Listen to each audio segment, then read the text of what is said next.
Sallallahu Rabbuna ala nuril mubin Ahmad al-Mustafa Sayyidil mursalin. Sallallahu Rabbuna ala nuril mubin Ahmad al-Mustafa Sayyidil mursalin. Sallallahu Rabbuna ala nuril mubin Ahmad al-Mustafa Sayyidil mursalin wa ala alihi wa sahbihi ajma'in wa ala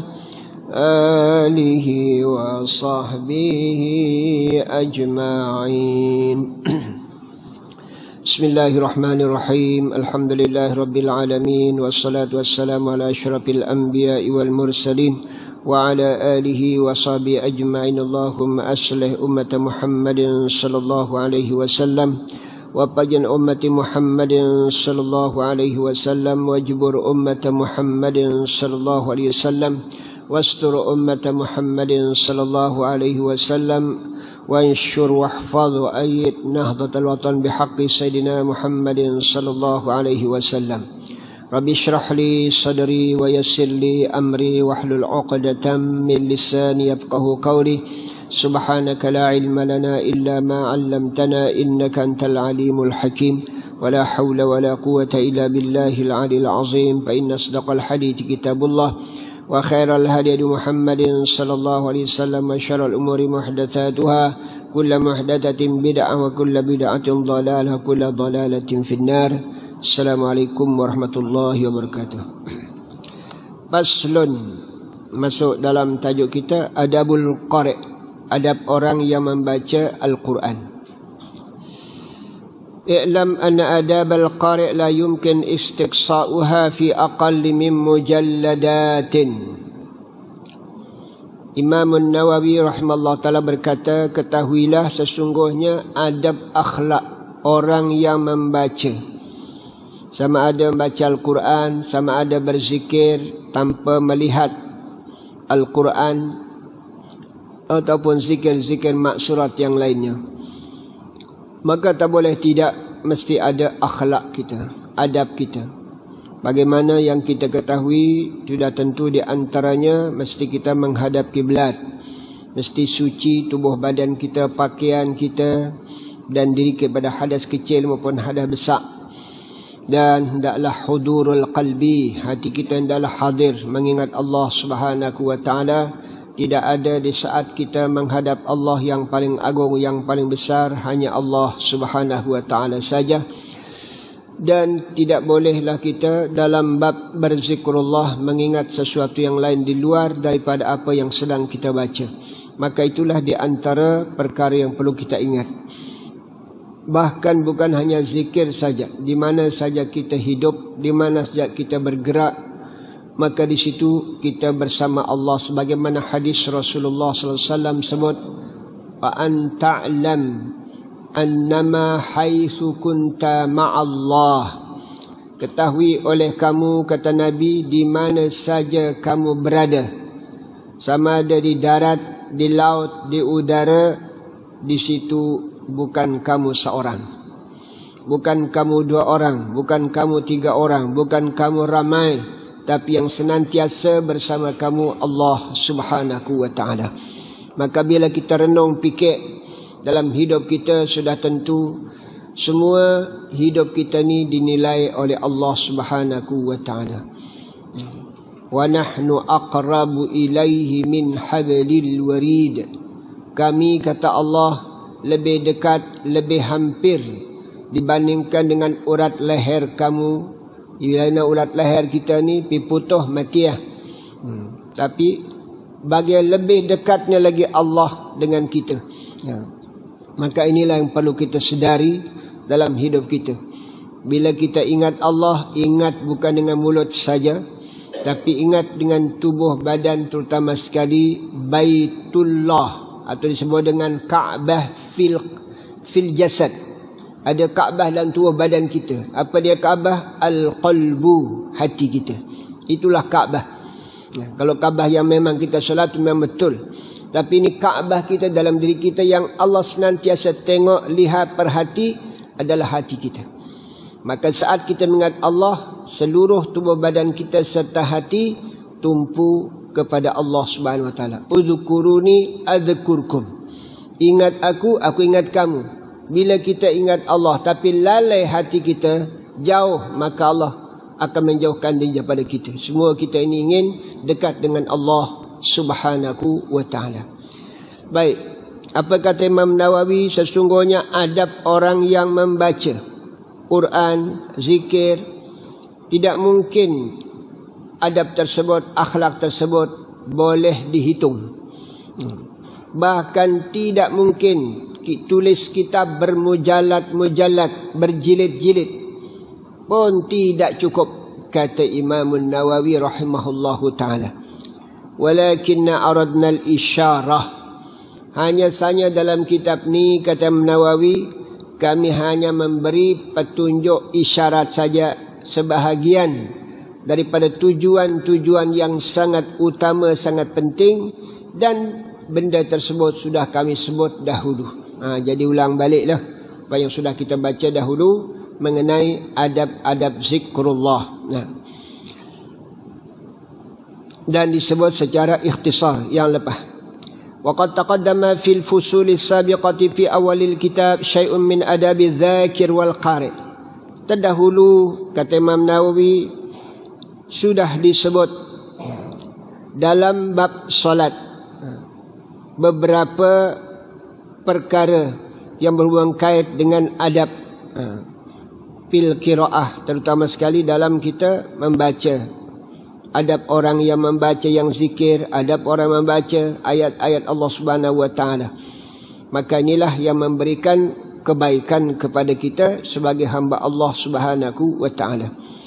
Baik itu kita disuruh mengajar anak kita, bukan mengajarnya berjalan.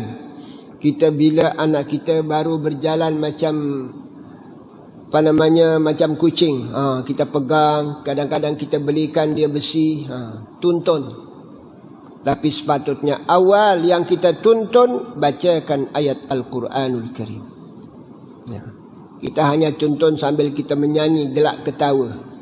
Sedangkan hadis Rasulullah sallallahu alaihi wasallam peringat kepada kita bahawa addibu auladakum ala thalathi khisal. Didik anak kamu dengan 3 perkara. Mendidik bukan dah besar dah. Bukan dah nak masuk sekolah rendah dah. Tak. Mendidik dari saat baru dia merangkak, didik dia.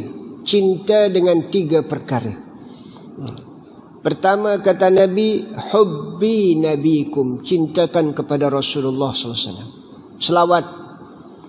Gendong anak kita selawat banyak. Tak payah menyanyi-nyanyi yang lama-lama tu, buang. Tak ada kesan. Baca selawat banyak-banyak.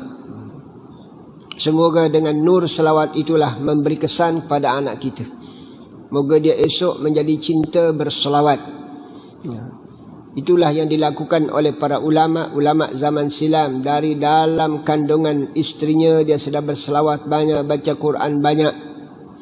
Diperdengarkan kepada anak belum lahir lagi dalam perut. Tapi kesan cukup besar.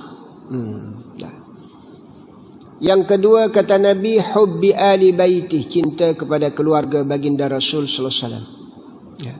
Yang ketiga, tilawatil Quran, bacakan Quran.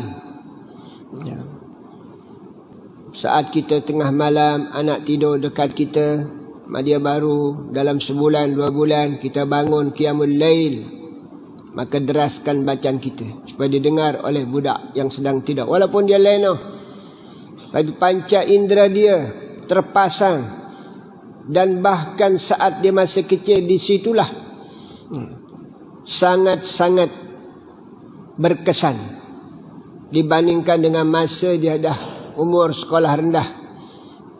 6 tahun, 7 tahun, 8 tahun dah masuk benda-benda lain dah. Bila masih kecil tu masuk benda apa tak ada. Bersih.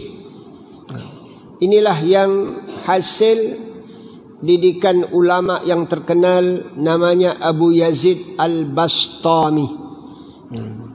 Abu Yazid Al-Bastami bagaimana boleh terkenal namanya Abu Yazid Al-Bastami? Bukan terkenal lepas dia besar, lepas dia alim, lepas nampak Allah beri dia karamah sebagai wali Allah sehingga dia terkenal di kalangan para ulama-ulama tasawuf, wali-wali Allah. Tapi dididik oleh pak dia dari kecil. Nusqiyahum bihubbil Quran. Disiram anaknya dari kecil dengan Al-Quran. Siram dengan Quran. Tidur anak dia dekat dia. Dia sudah bangkit malam. Ayah dia bangkit malam. Baca Quran, tahajudnya berjuzuk-juzuk. Dengan zikir dia, diperdengarkan zikir dia. Bukan senyap anak yang tidak dengar zikir dia. Zikir mengingatkan nikmat Allah Subhanahu wa ta'ala. Keajaiban-keajaiban alam yang ada di sekeliling kita, ciptaan Allah Subhanahu wa ta'ala, kuasa Allah. Abu Yazid masa kecil itulah umur 3-4 tahun mendengar ayat yang dibaca oleh ayahnya dalam salat tahajud. Apa salat ayat yang dibacanya? Surat Muzammil. Ya ayyuhal muzammil qumil layla illa qalila nisfahu aw inqus minhu qalila aw zid alayhi warattilil qur'ana tartila, sampai akhir ayat. Maka dia bertanya kepada ayah dia, umur 3 tahun 4 tahun. Apa dia tanya tengah malam yang orang sedang lena? Ya abati, wahai ayah, manil maksudu fi hadhil ayat? Apa makna ayat yang ayah baca tu? Kalau anak kita kan bangkit nak kencing, nak minum air susu, kan tengah-tengah malam tu. Allahu Akbar. Hebatnya orang dulu ni. Bina. Apa maksud ayah? Ayat yang ayah baca ni. Kata Abu Yazid kepada ayah dia. Maka dia jawab, hadhihi khassatun li Rasulillah. Ayat ini khusus buat baginda Rasul sallallahu alaihi wasallam. Memang ayat ini ditujukan oleh Allah kepada Nabi. Sebelum tu setengah ayat ini diturunkan oleh Nabi, maka awal-awal turun ayat ni semua sahabat bangkit sembayang malam wajib, seakan wajib masa itu awal, belum hukum sunat lagi. Tak ada yang tidak bangkit malam, berapa hukum wajib, macam sembayang wajib. Tahajud tu awal permulaan. Maka itu yang dikata sama anak dia, ini khusus buat baginda Rasul SAW. Selepas turun ayat yang setengahnya, maka barulah hukum semata tahajud itu sunat buat umatnya, tapi bagi Nabi kekal wajib. Bagi Rasulullah SAW. Kemudian anak ini terus ikuti bacaan ayah dia. Sampailah masuk dalam ayat yang kedua, ayah dia baca, Inna rabbaka ya'lamu annaka taqumu adna min sulusayil layli wa nisfahu wa thuluthahu wa ta'ifatum minal ladhina ma'ak wallahu yuqaddirul layla wan nahar, sampai akhir ayat. Anak bertanya lagi, Ya abati, ayah, aku dengar sekelompok dari kalangan mereka dalam ayat itu bangun tengah malam bersama Rasulullah sallallahu alaihi wasallam. Dia boleh memahami makna ayat itu. Dalam ayat yang ayah baca tadi ni, aku faham Nabi bersama para sahabat bangun tengah malam solat qiyamul lail. Mereka para sahabat tu orang mulia semua, wahai ayah. Maka apakah kebaikan yang diharapkan, yang ditinggalkan kepada kita oleh Rasulullah SAW dan sahabat? Nabi baik tu, sahabat baik tu. Sebab alasan ayah dia, ini khusus buat Nabi dan sahabat saja ayat ni. Berarti kita tak ada lah.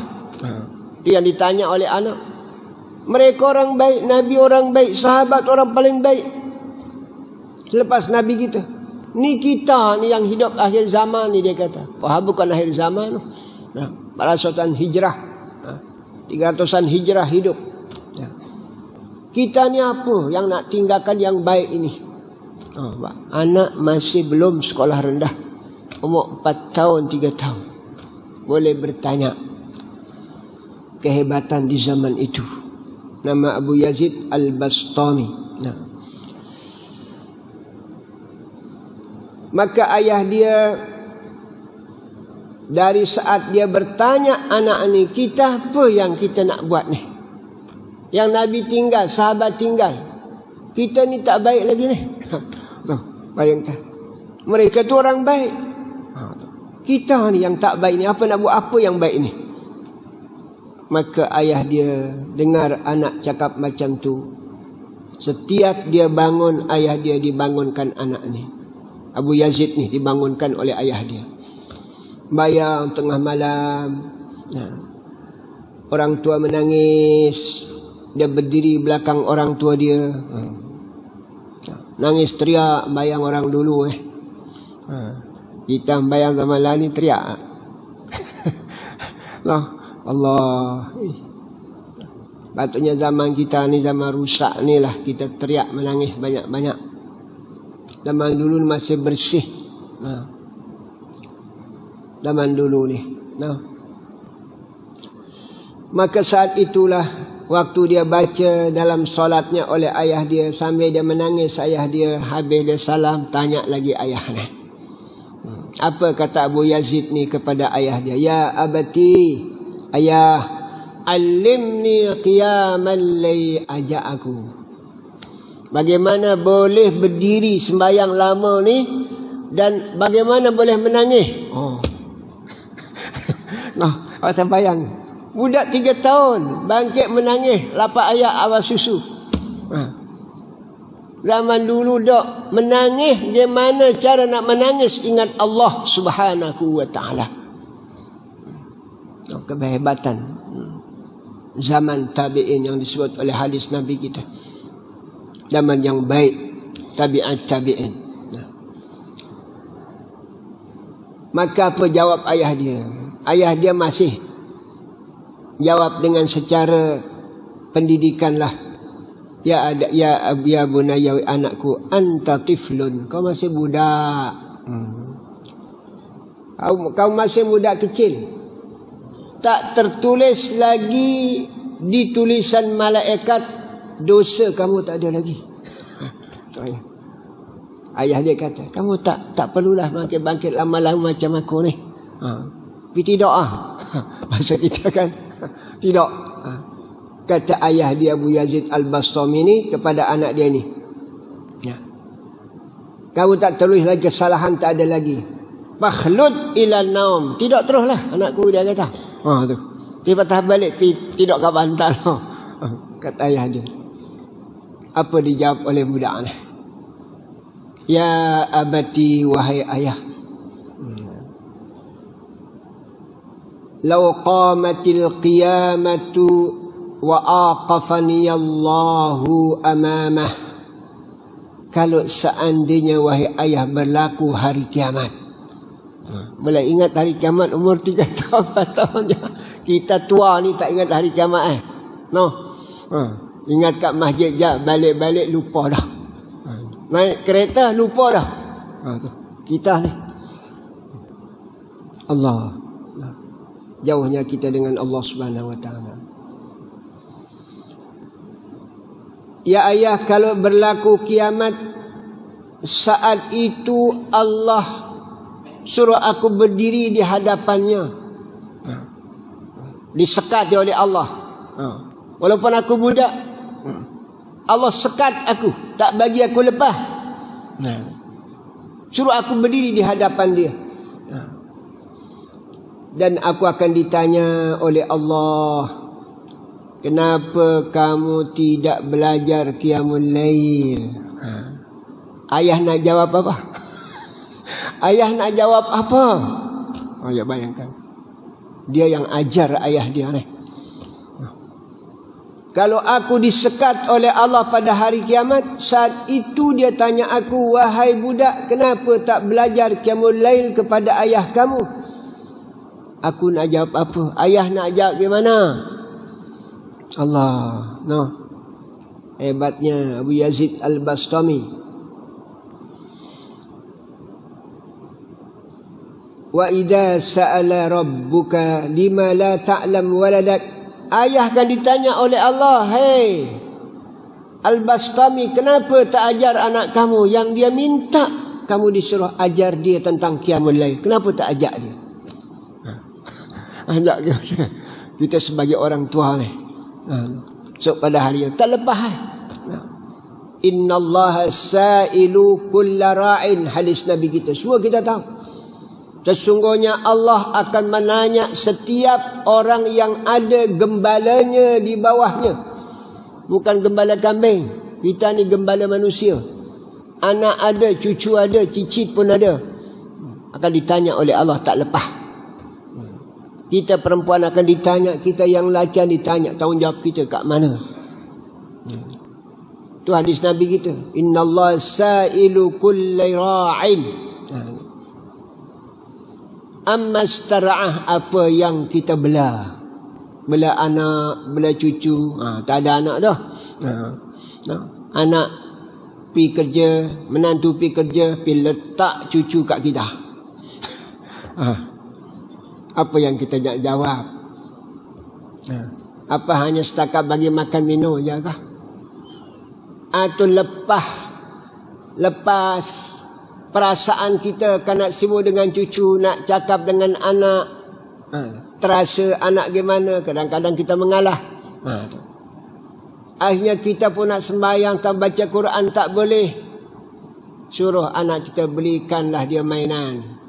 Biasa mainan handphone ni lah.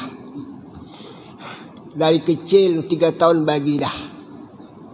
Budak bukan nak boleh tengok Quran dok, nak tengok permainan, bunyi-bunyian. Inilah didikan kita zaman dah. Zaman dulu bagaimana? Nabi kata, hafidha am dayya'a. Belaan kamu tersebut, cucu kamu ke anak kamu akan ditanya, kamu jaga baik-baikkah atau kamu sia-siakan dia?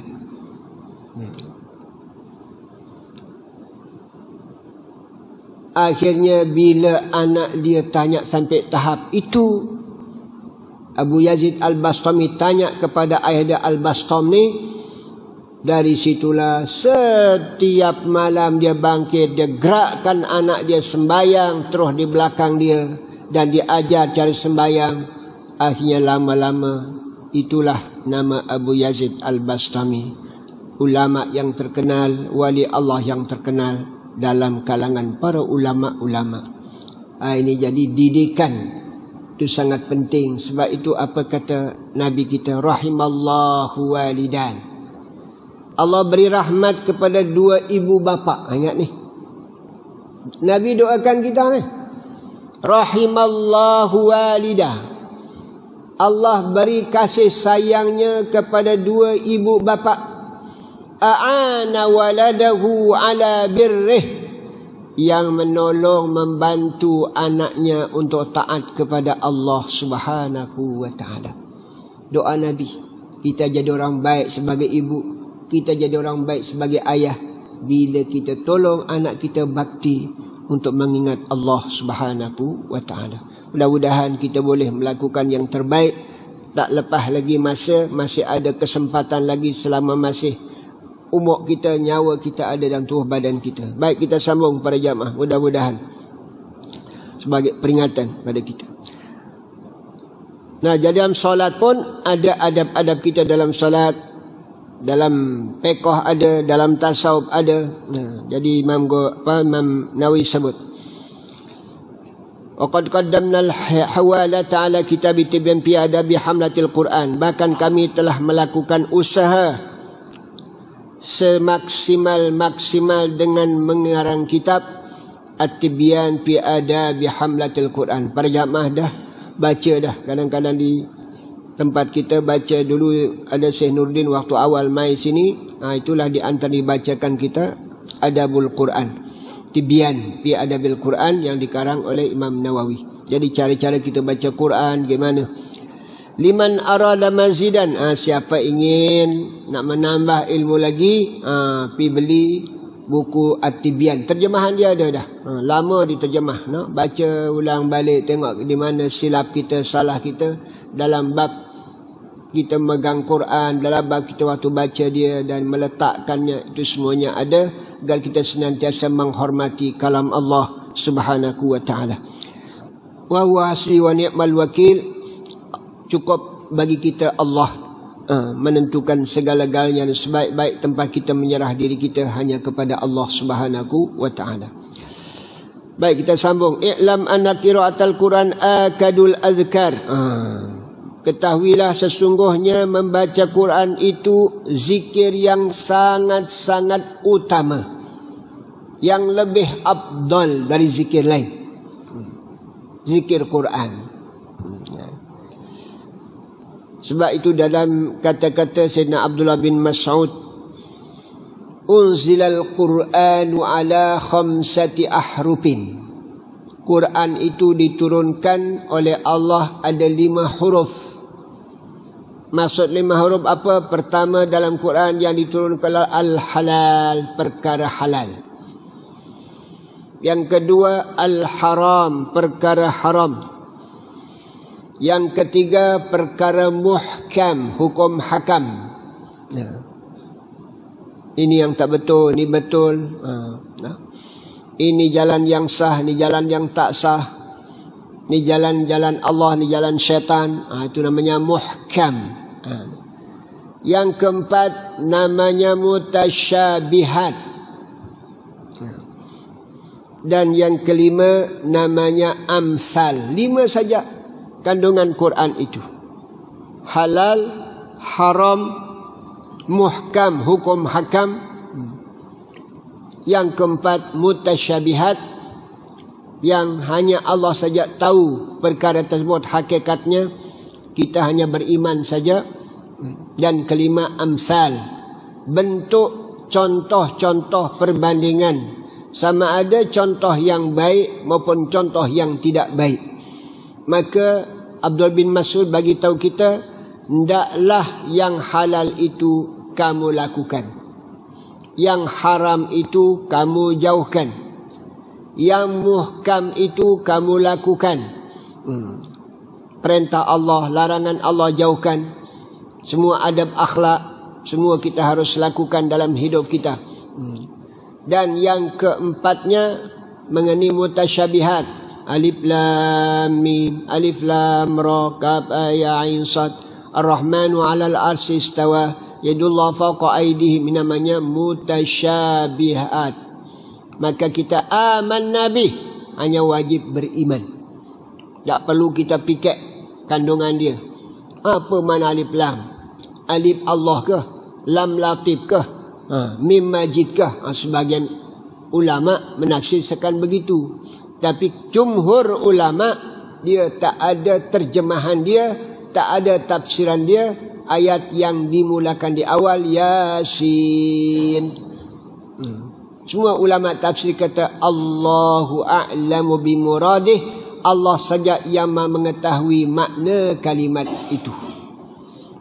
Maka kita beriman saja.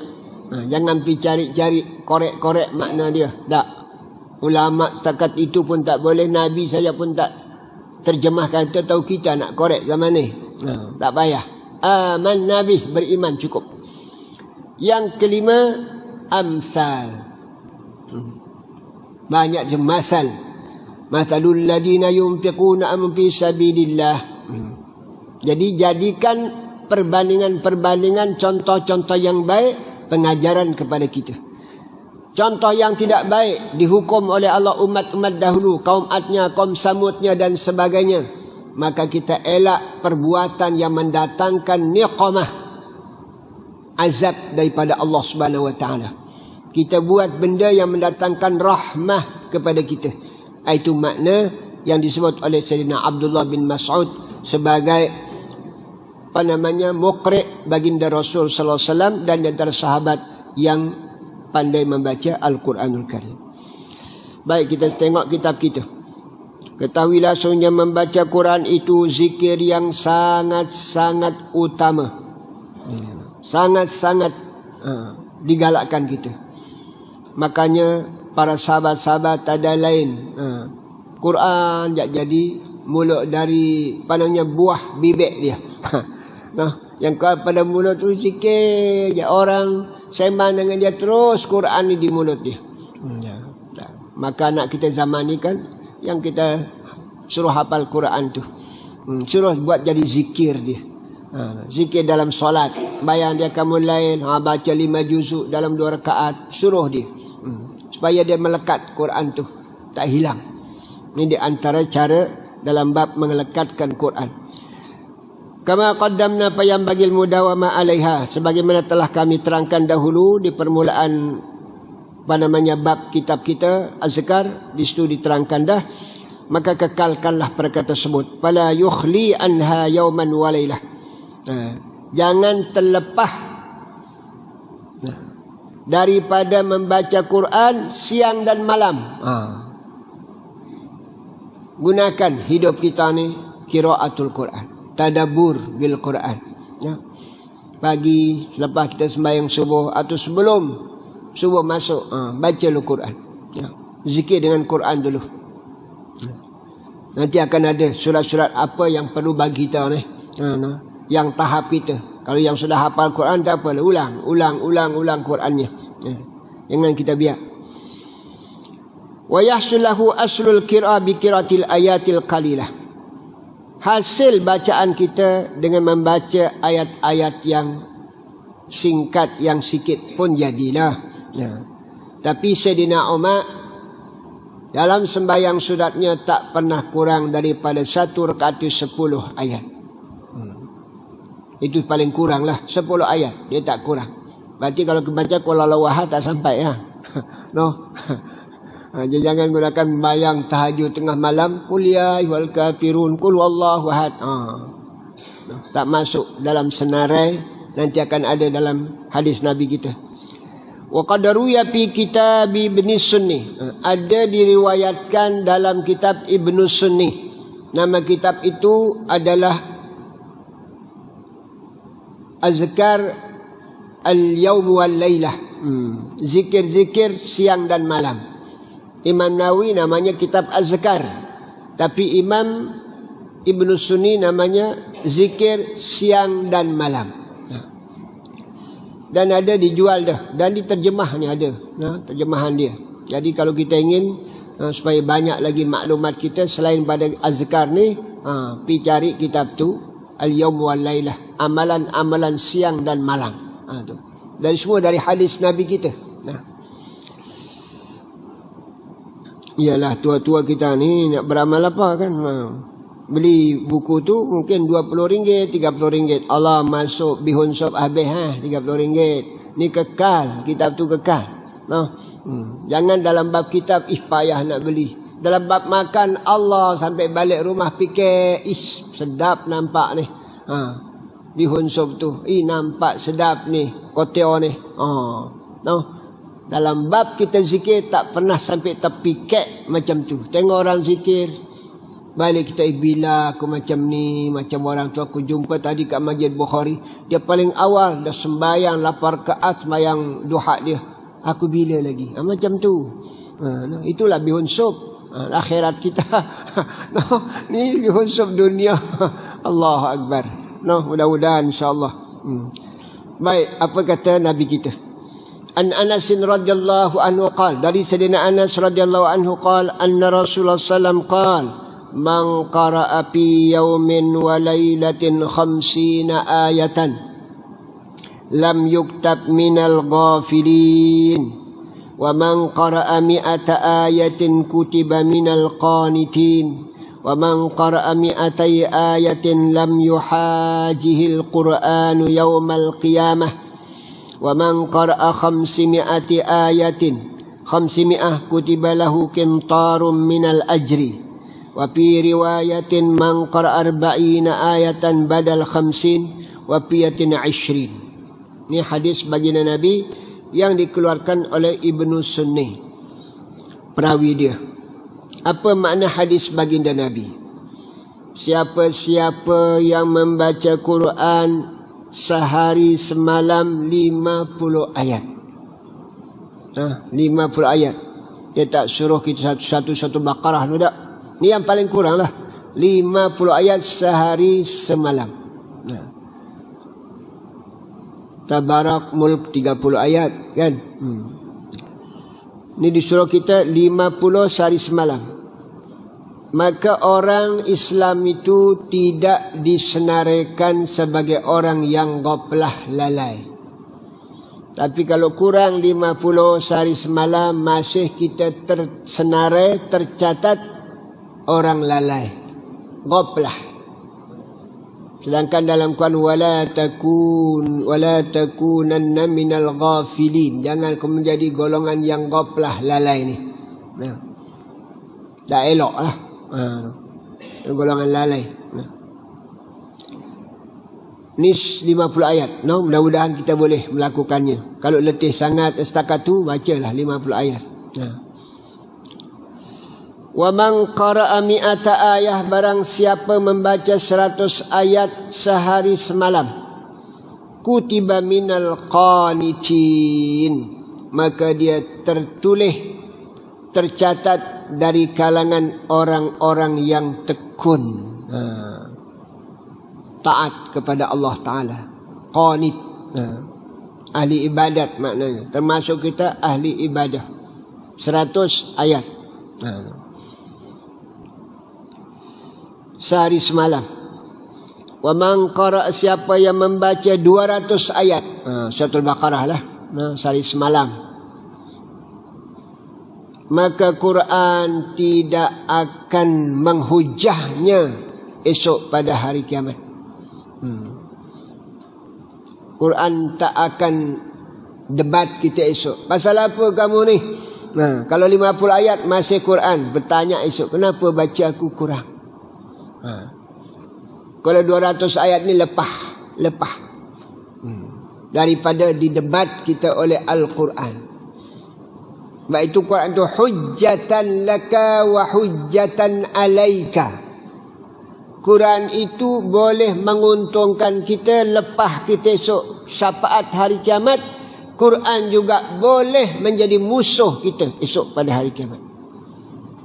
Nah, jadikanlah Quran itu hujjah laka, yang menolong kita, melepahkan kita esok pada hari kiamat, untuk boleh lepas masuk surga Allah Subhanahu wa taala. Mudah-mudahan insya-Allah. Tapi saya kira muslimat ramai dah lebih daripada itu kan. Setiap malam, setiap hari kita yang muslimin pun insya-Allah. Barang siapa yang membaca 500 ayat, 500, maka ditulis orang yang kaya dengan pahala. Kintar, berbukit bukau pahalanya. 500 ayat sehari semalam. Nah, mudah-mudahan kita boleh melakukannya. Jadi menggalakkan kita hadis Nabi kita.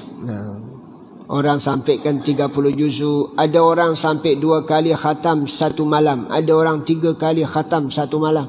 Ulama-ulama dulu kita. Ini karamah namanya. Nah, secara akal bila dia boleh khatam? Ya, kita bacaan kita. Menurut bacaan kita yang memanglah macam semut berjalan tu, memanglah tak boleh. Bagi mereka itu senyap 20 minit dah 1 juzuk dah. senyap 30 minit sudah 5 juzuk dah dan 10 juzuk. Mereka ni. Hidup dia, hati mereka dengan Quran, berjalan dengan darah mereka Quran tu. Tu yang laju bacaan dia. Boleh khatam antara maghrib dengan isyak. Bayangkan. Lama tak antara maghrib dengan isyak? Tak lama. Kalau lah masuk mungkin tak sampai 1 jam masuk dah isyak zaman lah ni. Tapi orang tu boleh khatam. Imam Nawawi sendiri cerita dalam kitab dia yang lain. Bayangkan. Takkan ulama' nak bohong. Tak ada orang bohong ulama'. Sebab mereka fikiran mereka Quran saja. Berjalan otak mereka Quran saja. Jadi 5 minit boleh 10 ayat, 20 ayat, 30 ayat. Kita ni Allah tu. Sebab hidup mereka dengan tu. Ini tak heran lah. Karamah diberi oleh Allah Subhanahu Wa Taala. Barang siapa membaca 40 ayat, dikurang dalam hadis yang lain. Tadi sekurang-kurangnya 50 tadi. Ni ada kurang lagi. Dia tahu dah bagi kita diskon. Dia tahu kita akhir zaman ni suka minta diskon kan. Bukan hanya diskon dalam bab beli baju.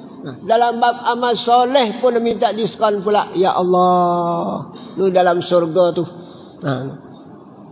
Bukan boleh tawar surga tau. Nabi sebut dalam hadis, innal jannata ghalin. Surga itu mahal, kata Nabi, jangan tawak-tawak. Bukan macam dunia ni, boleh tawar, jangan. Kita kadang-kadang itulah ilah illallah. Yang akan kita hidup kekal abadi, tak ada dah istilah mati, tak ada dah. Bila masuk surga tak ada mati. Berkekalan terus selama-lamanya.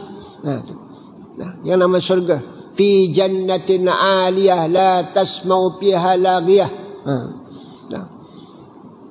Bayangkan, fi sururum marfu'atu wa akwabum mawdu'ah wa namarikum masfutah wa zarabiyu mabsusah.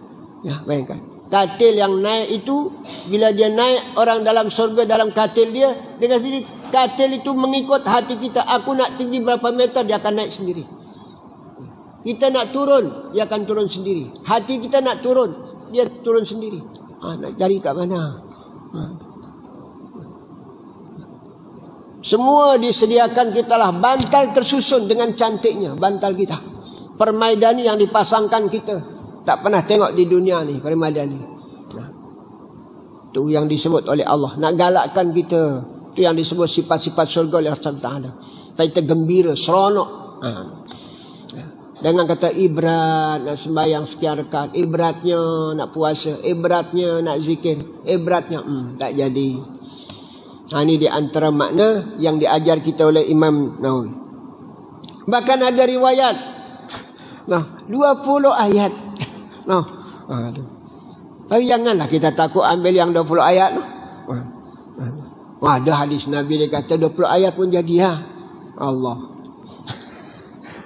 Jangan. Pergi cari yang ranking tinggi tu. Yang nilai tinggi. Sebab itu dalam hadis apa dia kata? Iqra'il Qur'ana fa innal jannata yarqi kama yaqra'. Baca Quran itu sebab kedudukan kamu dalam surga sebagaimana berapa banyak kamu hafal, kamu khatamkan Quran, begitulah kedudukan kamu dalam surga. Sampai kita tak larat dah. Setakat itulah dibagi oleh Allah dalam surga. Kehebatan Al-Quranul Karim.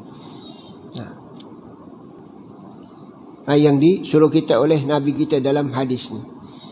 Bahkan ada dalam hadis lain pula, man qara'a fi lailatin bi asyri ayah. Ada ayat hadis Nabi lain. Siapa-siapa sembahyang tengah malam, maka dibacanya ayat 10 ayat saja, maka dia tulis dari golongan orang sembahyang. Tapi tak masuklah dalam golongan orang yang qanitin, tak masuk. Tapi dia anggap kita orang yang ahli ibadat. Walaupun 20 ayat. Semua kita ni muslimat hafal surat Yasin, hafal surat-surat yang sudah menjadi kelaziman kita. Maka itulah gunakan surat Yasin dalam kita solat. Suratul Kahfi hafal, gunakan dalam solat tahajud. Ni tak kalau tak baca ramai-ramai, bacaan Yasin tak baca dalam solat. Jangan. Baca dalam solat kita. Ar-Rahman kita hafal. Baca Ar-Rahman. Nanti ada dalam kelebihan-kelebihan surat-surat tersebut.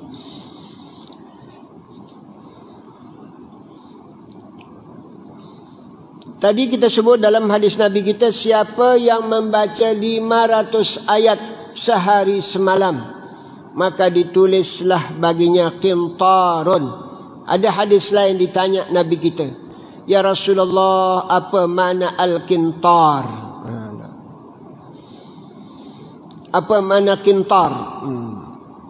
Maknanya Nabi mengatakan 12.000 bilangan yang tidak boleh dihitung. Namanya 12.000 tapi 12 apa? Ada mengatakan 12 Bukit Uhud.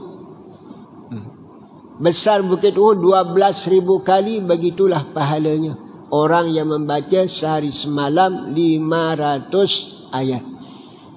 Jadi surat Al-Baqarah tambah dengan surat Al-Imran tambah dengan surat An-Nisa, lebih 500 ayat. Maka kita baca, insya-Allah, mudah-mudahan kita boleh beramal umur-umur kita yang berbaki ni. Bahkan ada juga hadis Nabi kita yang lain, siapa yang membaca 500 ayat sehari semalam, lebih baik daripada dunia dengan segala isinya. Tukar kepada kita. Kita hanya 500 ayat je sehari semalam. Orang main suruh kita esok pada hari kiamat bagi dunia penuh dengan emas perak, kita akan tolak, tak nak. Nilainya yang nama 500 ayat Quran itu. Dibagi kita dunia, tukar esok pada hari kiamat kalau ada orang milik dunia. Tapi dah ada dah akhirat, siapa nak milik dunia? Milik Allah dah. Dunia ni hancur dah. Tak ada emas perak ni, tak ada dah. Tapi begitulah gambaran yang disebut oleh Nabi kita. Kalau esok hari kiamat masih ada orang kaya. Orang kaya ni masuk neraka tu. Contohnya, maka dibawalah duit emas peraknya sebanyak dunia ni penuh dari langit sampai bumi ni.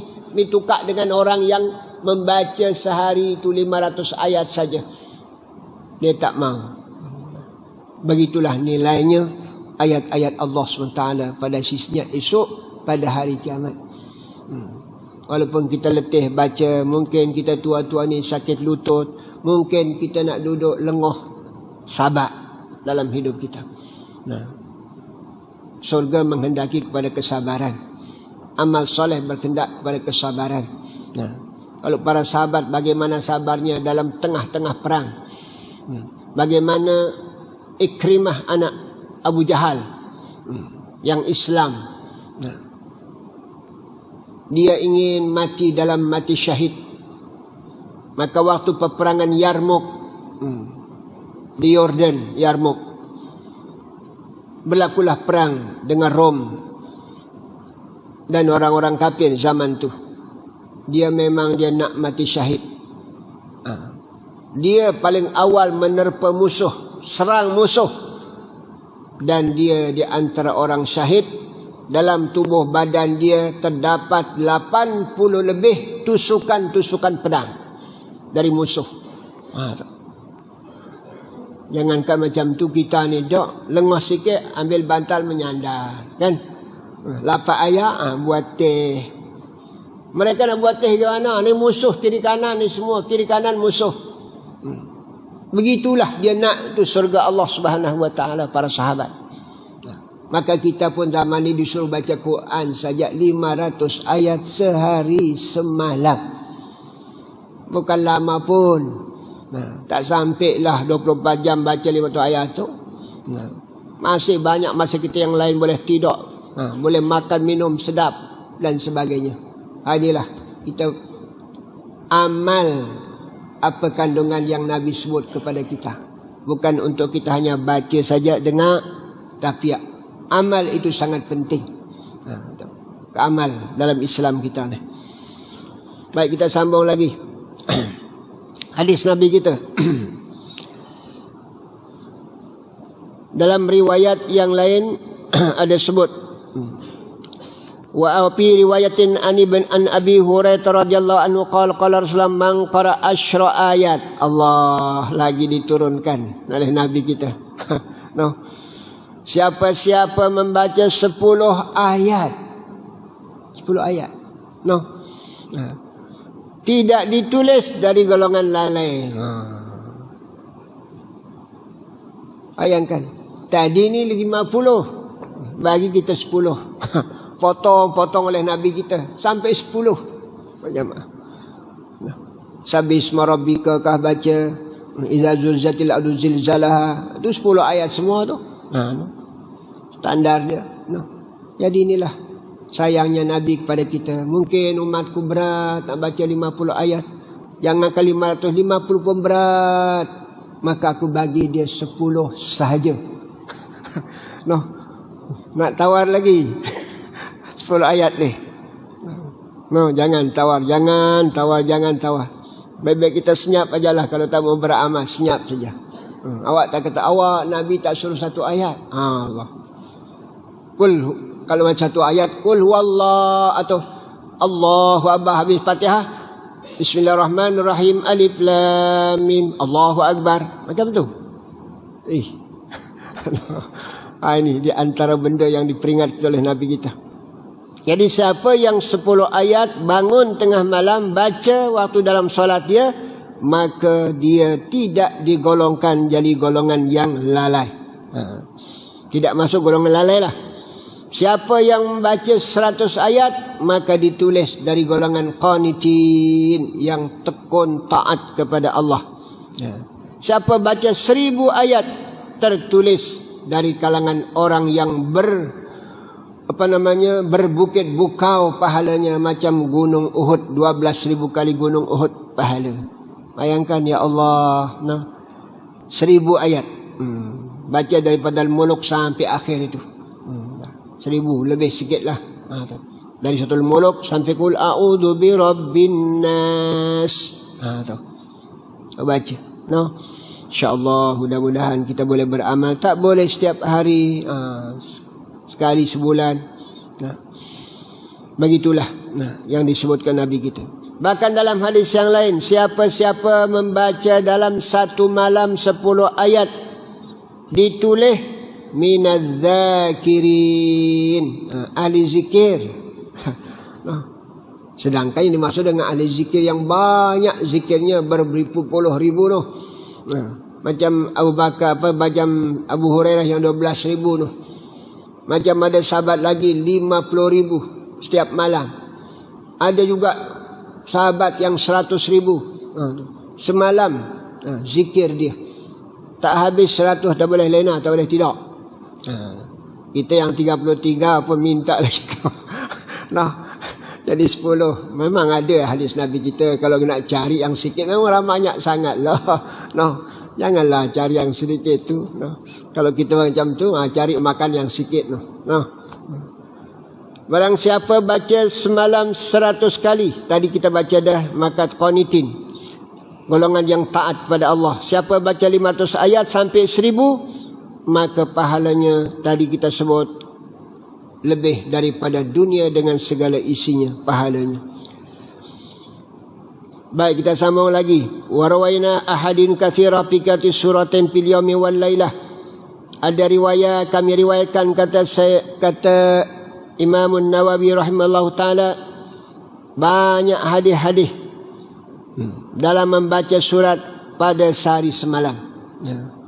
Kau bayangkan Imam Nawawi tu, kurang tidak, sampai datang dia sakit demam kuat, dia zikir juga tengah malam, datang iblis. Iblis datang nasihati dia, tidaklah, tak payah zikir. Tengok kiri kanan tak ada orang. Tapi masa itu dah jadi imam, dah jadi ulama, dah sedang mengajar hadis di Al-Ashrafiyah, di sekolah tempat ulama-ulama hadis yang di Syria zaman tu. Tengok siapa cakap ni suruh aku tidak. Dia demam, tanya demam masa itu. Tapi dizikir terus tak tidak. Sebab itu beliau mengatakan, aku belajar di situ pertama-tama 2 tahun aku tak pernah letak tubuh badanku tidak, tu tak ada. Bayangkan. Yang nama Imam Nawawi yang punya kitab ni, tu yang sampai hari kiamat orang baca kitab dia. Di pondok mana-mana di dunia ni tak ada yang tidak baca kitab ni. Di masjid mana-mana di dunia, ulama baca kitab ni. Bayangkan. Kan hebatnya orang punya karangan ni. Masih umur dia masih kecil, dah dapat Lailatul Qadar. Ayah dia tidur, semua adik-beradik dia tidur. Dia sedang jaga. Tahu-tahu dalam rumah dia bercahaya ni, bulan Ramadan. Digerakkan ayah dia, ayah, awak cahaya apa dalam rumah ni? Mana ayah tak nampak, tak jumpa. Mana ada cahaya anakku, dia kata. Tu. Ayah dia baru tinggal, oh malam ni malam Lailatul Qadar. Anakku dapat Lailatul Qadar. Tu. Yang nama Imam Nawawi ni. Ya Allah, masih umur 4-5 tahun dah Lailatul Qadar dapat. Kita lain nama sajalah, Qadar saja. Qadar saja. Mudah-mudahanlah kita berdoa, jangan putus harap. Dalam hidup kita masih ada kesempatan kita lagi ni. Diberi oleh Allah. Yang perlu kita isi. Baik. Apa hadis Nabi kita? Di antara yang digalakkan kita baca Yasin. Memang semua kita baca Yasin. Tapi jangan malam Jumaat saja, setiap malam baca Yasin ni. Setiap hari baca Yasin, baca surah Yasin, baca. Sebut dalam hadis, man qara'a Yasin fi lailatin asbaha maghfuran lah. Siapa-siapa baca surat Yasin satu malam. Kita tak kira malam apa saja boleh baca, bukan khusus malam Jumaat dok. Yang dalam hadis semua malam disuruh kita baca surat Yasin. Bangkit kita pagi sebelum subuh tu, nak bangkit tahajud contohnya, atau nak subuh tu, kita dah tak ada dosa, padam dah habis. Gugak. Ingin dosa kita gugak, baca setiap malam surat Yasin. Hadis Nabi kita, asbaha maghfuran lah. Bacakan pada orang yang sakit, Allah sembuhkan. Bacakan pada sesuatu yang susah kita dapatkan. Kita ada cita-cita untuk buat sesuatu, tapi tak boleh juga, tak boleh. Baca, yassarallahu lah, Allah permudah. Hadis-hadis Nabi kita banyak menyebut kelebihan surat Yasin ni. Tapi ingat, baca sekian lama, awak tak nampak lagi hasil bacaan kita. Pikir diri kita. Kita kadang-kadang bila pi Tok Guru tu bagi tahu kita tentang kelebihan, kita fikir rezeki tu ya. Baca dengan niat rezeki, hati kita kosong dengan Allah. Berarti kita bergantung dengan rezeki, dengan dunia itu, bukan bergantung dengan Allah Subhanahu wa taala. Orang dulu sama ada dapat, sama ada tak dapat, kekal dengan surat Yasin. Itu yang Allah beri dia di dunia, akhirat lagi sudah tentu. Ini kita kadang-kadang minta kepada tok guru pondok tu, bagi aku amalan, aku sedang susah ni. Dia kata berniaga, buat itu buat ni, dah berniaga bankrupt terus. Kok ada doa dah. Bagi dia doa. Ada seorang ulama mai datang dari Indon dulu. Kalau tak silap tahun 2014. Itu sebelumnya. Baru saya duduk di Jitra ni. Masa itu. Dan kebetulan saya namanya menjemput dia. Bersama dengan dia. Datang seorang kawan ni. Saya kira nak minta zikir kah apa untuk nak beramal, atau wirid kah? Ada Tok Guru dia kata, amalan untuk kita dapat rezeki ni. Tok Guru tanya, kamu kerja apa? Berniaga. Lepas itu dibagilah dah. Bagi. Lepas itu tak nampak masjid. Tak nampak masjid. Sebelumnya Allah tasbih ni je. Sebab saya mengajar dia ada. Lepas dibagi oleh Tok Guru, tak nampak masjid. Nah inilah, kita kadang-kadang tujuan hidup dunia. Beramal untuk dunia. Kita beramal ni untuk akhirat. Jangan fikir dunia. Dah dibagi, syukur. Tak dibagi, no akhirat disediakan kita oleh Allah Ta'ala. Itu makna amalan itu. Bukan semata-mata untuk itu saja. Baik, baca surah Yasin. Baca surah apa lagi? Tabarak. Tabarakal Mulk. Apa lagi kita baca waktu malam? Suratul Waqi'ah, jangan lupa. Apa lagi? Surat Ad-Dukhan. Surat Ad-Dukhan. kita kena baca surat Ad-Dukhan. Apa kelebihan surat Ad-Dukhan disebut dalam hadis baginda Rasul sallallahu alaihi wasallam? Nabi sebut orang yang membaca surat Ad-Dukhan,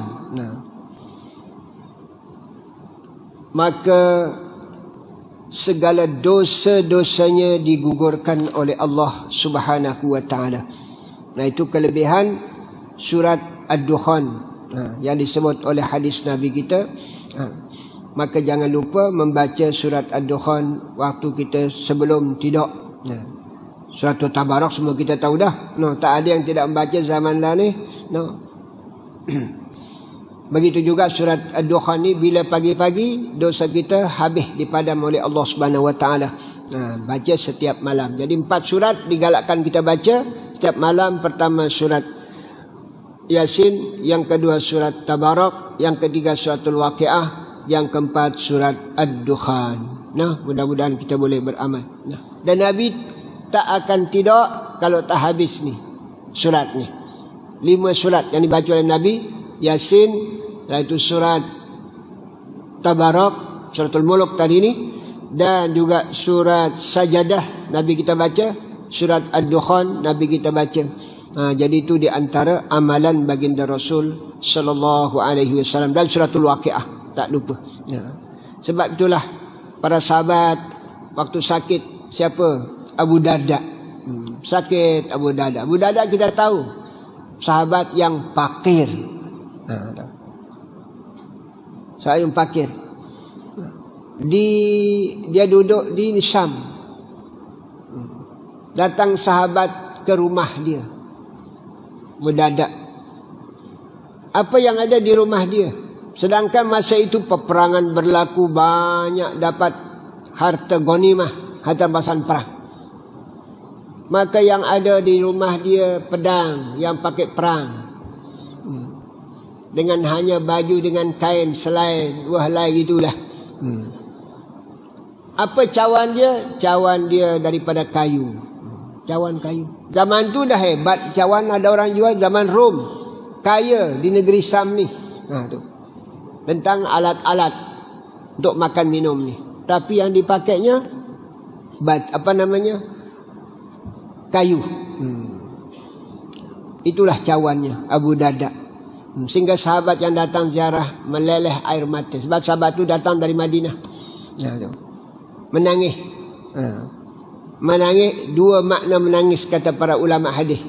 Menangisnya sahabat tu, menangis melihat diri dia, senangnya aku di Madinah. Sebab ini sahabat Nabi yang selalu tak pisah dengan Nabi. Dan Abu Darda termasuk di antara orang yang menghimpunkan Quran zaman Sayyidina Umar adalah Abu Darda. Sebab itu antara 2 suku Aus dengan Khazraj berbangga dari kalangan mereka. Mereka kata suku Aus kepada suku Khazraj, wahai Aus, dia kata, aku ada kehebatan dibandingkan dengan kamu tak ada. Kata suku Aus ni kepada kepada suku Khazraj. Apa kehebatan suku Aus dan Khazraj ni? Disebut dalam hadis ni, Sayyidina Anas menceritakannya. Jadi suku Aus berbangga, dan suku Khazraj pun ada kebanggaannya yang tak ada pada suku Aus. Suku Aus yang ada kelebihannya tak ada pasal suku Khazraj. Sebab 2 suku yang besar kan di Madinah. Maka kata daripada suku Aus, kamu tak ada wahai suku Khazraj 4 perkara tak ada pada kamu. Kami ada 4 perkara ni, dia kata. Pertama, dari golongan kami suku Aus, yaitu sahabat yang namanya Sa'd bin Mu'az. Sa'd bin Mu'az ni suku Aus. Bila meninggal dunia, arsy Allah Ta'ala bergegak, menghormati kematiannya. Arsy bergegak. Bayangkan kehebatan Sa'd bin Mu'az dari suku Aus, bukan suku Khazraj. Yang kedua, kehebatan suku Aus ialah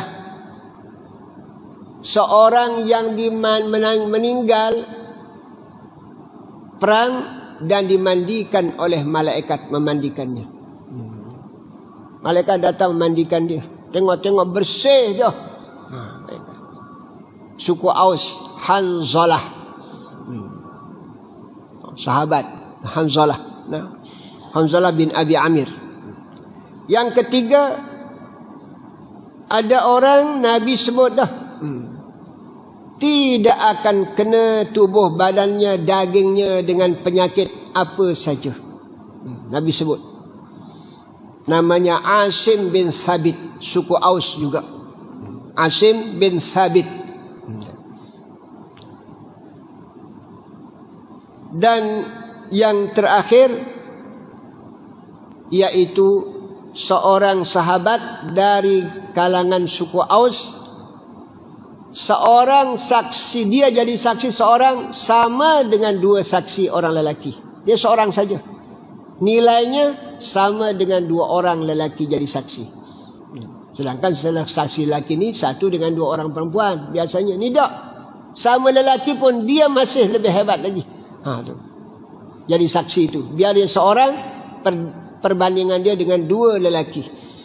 Itu namanya Khuzaimah bin Sabit. Khuzaimah bin Sabit. Ini 4 orang yang hebat dari suku Aus yang tak ada pada suku Khazraj. Begitu juga suku Khazraj. Kamu tak tahu kata suku Khazraj. Kami ada juga kehebatan yang tak ada pada kamu. Kan suku Khazraj. Ini kehebatan dalam Islam. Ada 4 dari kalangan kami yang dimuliakan oleh Allah. Dan 4 orang ni yaitu menghimpunkan Al-Quran dan juga turun Al-Quran kepada Nabi sebab mereka. Pertama, Ubay bin Ka'ab. Ini suku Khazraj. Yang pertama kali dilantik jadi imam oleh Sayyidina Umar pada zaman Sayyidina Umar, yang zaman itu sebelumnya orang sembahyang tarawih tidak satu imam. Banyak imam. Di situ ada kelompok sembahyang, di situ ada. Jadi banyak kelompok lah sembahyang berjamaah tarawih di Masjid Nabi. Maka Sayyidina Umar menyatukannya, dilantik Ubay bin Ka'ab ini. Dan Ubay bin Ka'ab inilah tukang baca Quran baginda Rasul sallallahu alaihi wasallam. Ubay bin Ka'ab inilah turunnya surat Zalzalah. Allah kata kepada Jibril waktu turun surat tu, sampaikan salamku kepada Nabi Muhammad, kepada Muhammad, kata Allah pada Jibril. Suruh baca surat ini, sampaikan salamku juga. Suruh Nabi Muhammad sampaikan salamku, kata Allah, kepada Ubay bin Ka'ab. Salam Allah. Disuruh bacakan surat ni. Iza zulzilatil ardu zilzalaha. Nabi panggil dia, ya Ka'ab, ni ada benda aku sampaikan kepada kamu. Allah menyampaikan salamnya oleh Jibril kepadaku. Dan Allah suruh juga menyampaikan salamnya oleh Jibril dan melalui aku kepada kamu. Apakah disebut namaku ya Rasulullah? Tanya. Apakah Allah sebut namaku Ubay bin Ka'ab oleh Allah? Ya, kata Rasulullah. Nangis teriak, seronok. Ini sahabat-sahabat yang hebat ni. Suku Aus, suku Khazraj, Ubay bin Ka'ab. Maka dibacalah idza zulzilatil ardu zilzalaha. Bahkan ada riwayat mengatakan waktu turun ayat tu 70,000 malaikat lebih mengiringi surat tersebut. Hebatnya para jamaah. Maka jangan lupa membaca idza zulzilatil ardu zilzalaha wa khatil adu asqala sampai akhir tu. Itu sahabat Ubay bin Ka'ab dari suku apa? Suku Aus, suku Khazraj. Yang kedua, Zaid bin Sabit. Zaid bin Sabit yang tulis Quran. Dia juga himpunkan Quran, dia juga tulis. Zaid bin Sabit. Dari suku Khazraj. Dan yang ketiga, yang ketiga tadi, Muaz bin Jabal dari suku Khazraj. Orang yang paling paham halal haram dalam Islam, Muaz bin Jabal. Nabi sebut dalam hadis. Suku Khazraj. Dan yang terakhir, yang keempat, dari suku Khazraj ialah Abu Darda. Abu Darda. Ini kehebatan mereka, bangga karena dari sudut kehebatan yang Allah beri kepada mereka. Bukan bangga dengan keturunannya, bukan bangga dengan sukunya, bukan bangga dengan kekayaannya, bukan bangga dengan pangkat, tetapi kedudukan pada sisi Allah Subhanahu wa ta'ala. Maka kita pun macam itulah. Nah, mudah-mudahan esok di hari kiamat dengan usaha-usaha kita meningkatkan lagi amal soleh kita, itulah yang akan kita bawa berjumpa dengan Allah. Bukan kita bawa pangkat kita, bukan kita bawa kekayaan tinggal di dunia ni, semuanya adalah akan kita bawa amal-amal solat kita. Jadi mudah-mudahan para jamaah kita baca 4 surat ni dalam setiap malam sebelum kita tidur, ataupun mungkin kita kadang-kadang sekarang ni di masjid kan diajak kita baca 1 surat, iaitu surat Muluk. Tapi 1 dah. Jadi nanti bacalah surat yang lainnya. 1 kita baca dah, 3 yang lain. Bagi masjid-masjid yang baca. Tapi ada juga masjid yang tak baca, surau yang tak baca. Kadang-kadang bila kita ada mengajar lebih, semua dipotong. Baca surat pun tak, subhanallah, alhamdulillah, Allah Akbar pun tak, langsung terus berdoa. Ini ada juga. Ini yang kita sedih kadang-kadang, malahnya kita ni. Sebagai hamba Allah Subhanahu wa ta'ala. Jadi setakat itulah kita baca pada hari ini. Mudah-mudahan apa yang kita baca semua memberikan contoh-contoh terbaik sebagaimana yang kita sebut tadi, Abu Yazid Al-Bastami. Mudah-mudahan kita boleh mendidik anak kita dengan Al-Quran, boleh dengan apa yang Nabi tinggalkan kepada kita, insya-Allah. Wallahu a'lam. Mari sama-sama kita baca Fatihah pada semua keluarga kita yang sudah meninggal dunia. Mudah-mudahan mereka di dalam kubur disirami rahmat oleh Allah. Lapangkan kuburnya, ampun kesilapan kesalahannya, letak tempat yang mulia pada sisinya. Al-Fatihah. A'udzubillahi minasyaitonir rajim. Bismillahirrahmanirrahim. Alhamdulillahirabbil alamin.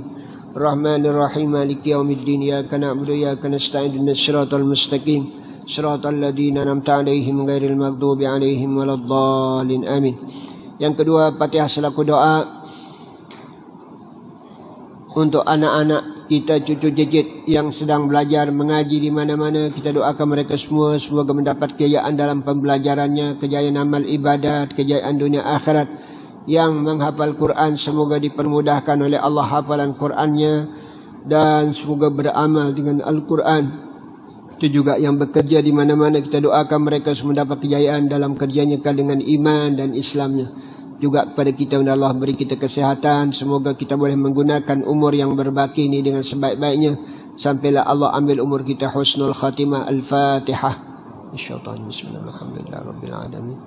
Ar-Rahmanir-Rahim. Maliki yaumiddin. Iyyaka na'budu wa iyyaka nasta'in. Ihdinas siratal mustaqim. Siratal ladzina an'amta 'alaihim ghairil maghdubi 'alaihim waladdallin. Tak lupa kita hadiah Fatihah, berdoa mudah-mudahan saudara-saudara kita di bumi Palestin yang sedang menghadapi dugaan yang begitu besar, semoga Allah Ta'ala beri pertolongan, dan semoga Allah turunkan rahmatnya, dan semoga musuh-musuh Islam Allah ajar mereka, Allah beri pengajaran kepada mereka. Kita kadang-kadang umat Islam menyalahkan Palestin. Kita hanya saat mereka melakukan tindakan barulah celek mata kita, umat Islam yang setiap hari tak pernah celek mata kita. Setiap hari dianggap macam ayam orang Palestin, dibunuh. Bunuh bukan bunuh biasa-biasa, apalagi pembunuhan yang dulu. Seorang ulama di Mesir namanya Syekh Abdul Sattar. Guru dia ada orang daripada Maqdisi, terkenal dengan Al-Maqdisi di Mekah. Jadi dia pindah ke Mekah tu masa itu.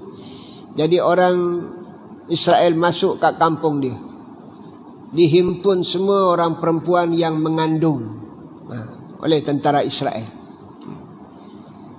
Dia nak tahu bagaimana perempuan ni, anak yang dalam perut ini jantan ke atau betina. Maka semua perempuan yang mengandung kat kampung itu dibelah dengan senjatanya. Bayangkan. Ramai yang mati masa itu. Itulah kekejaman Israel sampai lah.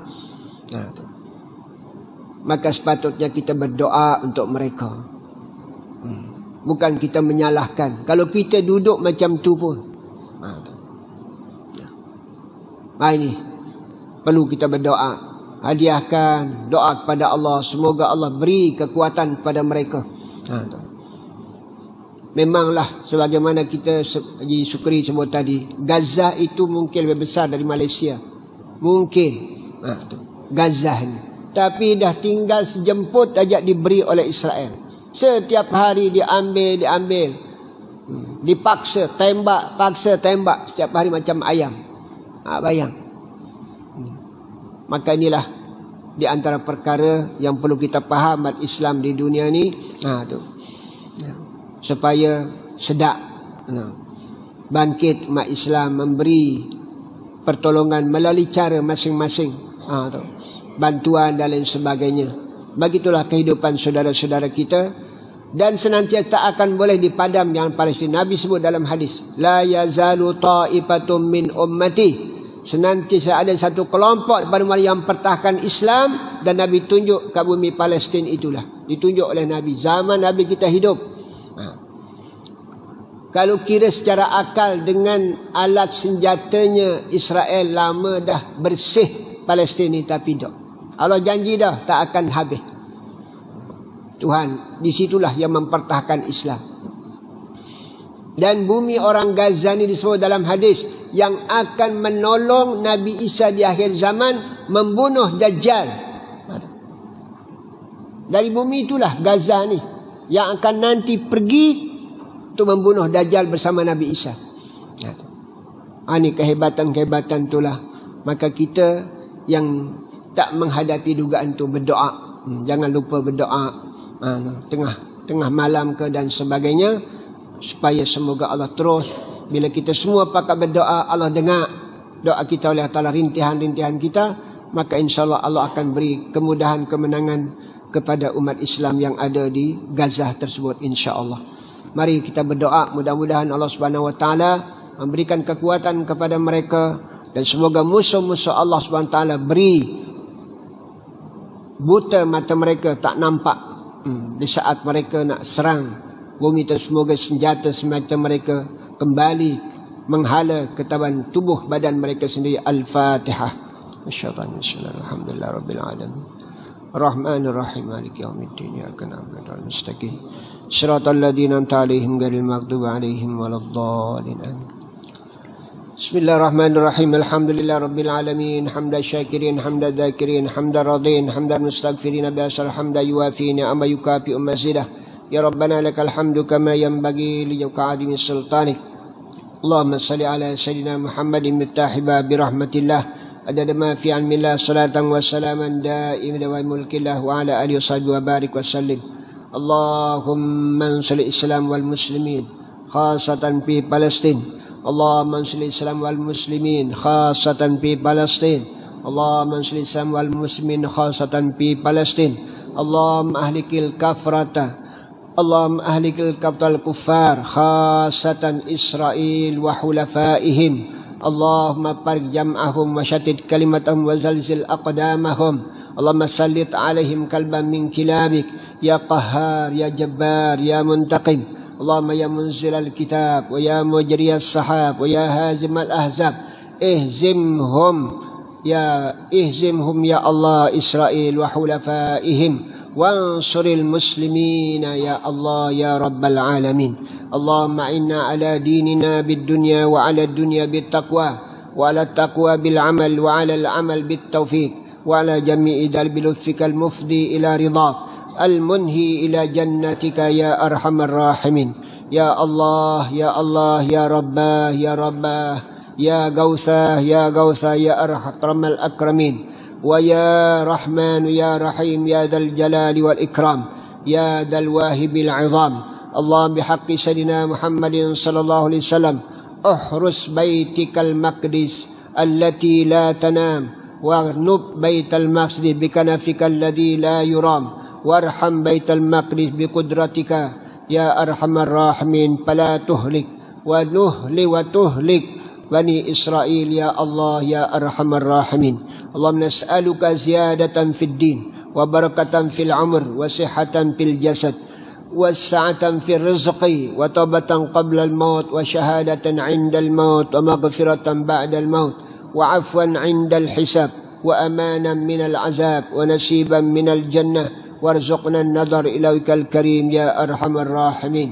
اللهم اجعل جمعنا هذا جمعا مباركا مرحوما وتفرقنا من بعد فرقا مباركا حسنا معصوما.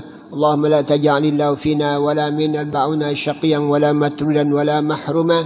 ربنا ظلمنا أنفسنا ولم تغفر لنا وترحمنا لنكونن من الخاسرين. ربنا آتنا في الدنيا حسنة وفي الآخرة حسنة وقنا عذاب النار. صلى الله وسلم على سيدنا محمد وعلى آله وصحبه أجمعين.